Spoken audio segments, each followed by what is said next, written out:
Bonjour tout le monde et bienvenue à une nouvelle vidéo concernant le repêchage 2021 de la Ligue nationale de hockey. Mon nom est Pascal, je suis chroniqueur au toursurlehockey.com et également membre du TSLH podcast. Aujourd'hui, on va vous parler d'un espoir éligible à la séance. Il s'agit de Oscar Rolason, un Suédois. Donc la vidéo qu'on va parler de ses talents, que ce soit en offensive, en défensive, son talent physique, son implication dans le jeu avec la rondelle, sans la rondelle. Bref, on va faire un portrait global du jeune, assez détaillé avec mes impressions de tous mes visionnements que j'ai faits du jeune. Donc, c'est un gars qui a joué dans la nationale en Suède, dans la SHL également, et aussi en Allsvenskan, dans le championnat du monde junior. Donc, il a joué un peu partout. Donc, on va vous parler de lui. Donc, avant de commencer à parler en détail des talents du jeune, on va commencer à parler par sa bio. Comme je disais, c'est un Suédois. Il est né le 10 novembre 2002, donc il est assez vieux dans cette séance-là. Pas très vieux, mais assez vieux. Donc, il a 18 ans, 6 pieds 2, 181 livres, c'est un gaucher. Il joue dans toutes les positions. Je l'ai vu à gauche, je l'ai vu à droite, je l'ai vu au centre, donc c'est pas un problème à ce niveau-là. Il a joué partout en Suède cette année, donc il a produit surtout dans la nationale. La nationale, c'est le junior en Suède. Donc, il y a un talent offensif certain qui ne s'est pas traduit dans les niveaux supérieurs, en tout cas surtout dans la SHL, parce que dans l'Allsvenskan, c'était pas si pire. L'Allsvenskan, il a joué avec Södertälje. Je sais pas, parce que pour les Suédois qui nous écoutent, désolé d'avoir scrappé la prononciation. Mais bref, c'est un joueur assez offensif. Donc, on va parler surtout de son offensive pour commencer. Très polyvalent. Il y a un haut potentiel de power forward, d'attaquant de puissance. Pour l'instant, il ne maîtrise pas encore le jeu physique, mais ça va venir. Il y a un haut potentiel, comme je dis. Il n'a pas peur de plaquer, de couper au filet en baissant l'épaule puis en tassant son joueur d'un bras. Gardez en tête qu'il y a un potentiel de power forward en étant un excellent marqueur de but. C'est ce que j'aime le plus de ce joueur-là, en plus de sa vitesse. C'est vraiment la façon de marquer des buts. Il a un tir puissant, décoché très vite. J'adore la façon qu'il change son angle juste avant de tirer, ce qui va souvent mêler les gardiens de but ou les défenseurs qui vont le couvrir. Donc vraiment pour changer l'angle, pour que le goaler anticipe pas le release, dans le fond, vraiment, quand il va lancer. Donc j'adore ça. C'est pas un mauvais fabricant de jeu aussi, surtout dans la nationale, mais souvent il va être un peu télégraphié. Donc je le préfère en tant que marqueur de but qu'en tant que fabricant de jeu. Il a une très longue portée avec son bâton. Il a un physique assez appréciable, 6 pieds 2, mais il a une très longue bâton. Donc pour protéger la rondelle, il y a un très long bâton. Il y a une longue portée, ce que je veux dire. Donc, il est vraiment bon pour protéger la rondelle, utiliser sa vitesse et sa force physique, parce qu'il est quand même assez fort, je vous dirais. Il manque un peu d'équilibre, là, mais il est quand même assez fort. Donc, tu sais, pour vraiment gagner ses batailles et tout, il est bon, là, pour contourner le joueur, couper au filet, avoir une chance de marquer, surtout dans la nationale, comme je l'ai dit, mais ça sort aussi en Allsvenskan et en SHL. C'est juste que là, son temps de jeu était moins élevé. Mais sérieusement, il y a un bon potentiel. Au début de la saison, je le voyais au même niveau, ou presque, que William Eklund, mais William Eklund a passé la saison dans la SHL, puis il a produit quasiment toute la saison. Puis Olafson, le saut entre la nationale et la SHL a été beaucoup plus difficile. Fait que, tu sais, je l'ai baissé dans ma liste à partir de là. Mais il faut garder en tête le potentiel de ce joueur-là. Il joue la game comme elle doit être jouée. En plus d'être un excellent patineur. C'est dans les plus... c'est pas le gars le plus explosif, mettons. Explosif. C'est pas le plus élite, mais il est agile. Il a une vitesse de pointe vraiment élevée. Ça lui prend un peu plus de temps pour atteindre cette vitesse de pointe-là. Mais sérieusement, quand il va prendre la maturité, la force d'un jambe, il va être beau à voir aller là, sur une patinoire quand il prend de la vitesse et il décide de voler sa glace. Parce que quand, mettons, il prend la rondelle en arrière du gardien de but pour la monter, c'est un charme rendu à sa ligne bleue.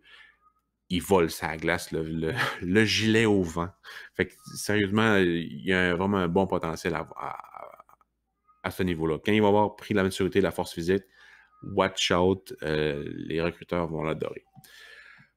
Ensuite, ce que je voulais dire, outre sa mobilité, il est très compétent en défensive. Il est impliqué, il utilise son corps, sa longue portée, son anticipation aussi, mais c'est surtout le fait qu'il demeure tout le temps en mouvement que j'apprécie, qui va créer du chaos un peu chez l'offensive adverse. il est très bon dans les défensives de zone pour suivre son homme aussi, puis faire des agressions, dans le fond, de ne pas mettre de la pression, de ne pas le lâcher. Je l'ai vraiment apprécié là-dedans, surtout dans les niveaux supérieurs. Dans le national, c'était pas nécessairement son rôle, c'était vraiment plus vers l'offensive, son rôle, mais il était quand même assez impliqué. Fait que c'est le joueur typique nord-américain, mais suédois, qu'on aime bien, donc avoir dans son équipe. Si vous l'avez vu au championnat du monde junior, il était bon dans son rôle, il jouait sur le quatrième trio. Mais tu sais, c'est pas là que vous allez tomber en amour avec ce joueur-là. C'est vraiment plus en le regardant dans la nationale, puis après ça, regarder dans les autres niveaux pour voir toute son évolution au cours de l'année. Donc, j'ai pas grand-chose à dire d'autre sur son offensive, outre le fait qu'il est vraiment polyvalent, que son tir est létal, puis qu'il est vraiment compétent dans la relance. En contre-attaque, là, quand il réussit à faire mettons qu'il arrive par en arrière pour voler la rondelle à un défenseur ou qu'il y a un revirement qui se crée et que ça va créer un surnombre en attaque, il est vraiment bon là-dedans pour évaluer ce qu'il faut qu'il fasse, c'est-à-dire dans un tir au but, un lancer ou bien couper au filet accéléré. Il est vraiment bon là-dedans. C'est une particularité du hockey moderne qui est très importante, la relance. Et quand tu as un défenseur qui est bon pour faire la longue passe ou évaluer quoi faire avec la rondelle, un joueur comme Lawson va être vraiment utile pour ce défenseur-là et pour une équipe aussi, bien évidemment. Selon moi, il va être capable de il va faire payer les équipes qui trichent ou les joueurs qui trichent. Type de joueur qui triche un peu, qui est connu des partisans du Canadien et québécois en général, Mathias Norlinder. Mathias Norlinder est très bon en défensive, il est bon en offensive, mais en zone neutre, il y a beaucoup de misère, surtout en défensive. Des fois, il va laisser les joueurs en arrière de lui. Lawson, il est vu à cause de sa mobilité puis le fait qu'il est capable d'avoir pas une accélération, mais une vitesse de pointe élevée, il va être capable de faire payer ces joueurs-là qui jouent trop haut en zone neutre pour être capable d'avoir des chances de marquer. Donc, une fois, c'est sûr qu'il, comme je disais tantôt, au niveau de la fabrication de jeu, il est un peu prévisible par moment, les passes et tout. Des fois, il devrait prioriser juste plus de lancer au but au lieu d'une passe. Mais bon, ça fait partie du cheminement. Et c'est pas un gars qui va être super bon pour déjouer. Il va être capable, mais il est meilleur pour protéger la rondelle, puis dans le fond, mettre le joueur dans son dos pour être capable de le contourner et tout, que vraiment pour le traverser. Je trouve que quand il essaye de le faire, à plusieurs occasions, il perdait la rondelle, ça crée des revirements. Donc, tu sais, oui, ça se développe, il pourrait l'avoir plus tard, mais c'est pas Sacha Pastujov, mettons. Il devrait apprendre à déjouer un joueur avant le contact avec son physique, puis sa portée, puis sa rapidité. Parce que quand il essaie de traverser le joueur, j'aime pas cette portion-là. Il manque un peu de finesse, mettons. Un peu comme Philippe Broberg. Il manque un peu de finesse avec la rondelle. Puis j'aimerais ça que ça soit mieux. Mais s'il était, en plus d'être rapide, d'avoir un bon shot, puis avoir un bon physique, si en plus il y avait de la finesse, là, il serait dans le top 5 du repêchage. Donc maintenant, il faut qu'il y ait des défauts quelque part. Mais j'ai pas de misère à croire que ce ne sera pas si un grand problème que ça. Parce que dans la Ligue nationale de hockey, si tu veux déjouer des joueurs, des défenseurs du niveau de la Ligue nationale de hockey, maintenant, ça se fait pas 6 fois par match, là. Ça se fait une fois de temps en temps que tu réussis vraiment à le faire et à le traverser. Donc, tu sais, c'est pas nécessairement un problème. Tu sais, lui, il va plus être le genre à domper à puck dans le fond de la zone quand il y a trop de pression, puis aller la chercher parce que tout son momentum va être déjà dans son élan. Donc, c'est pas un problème.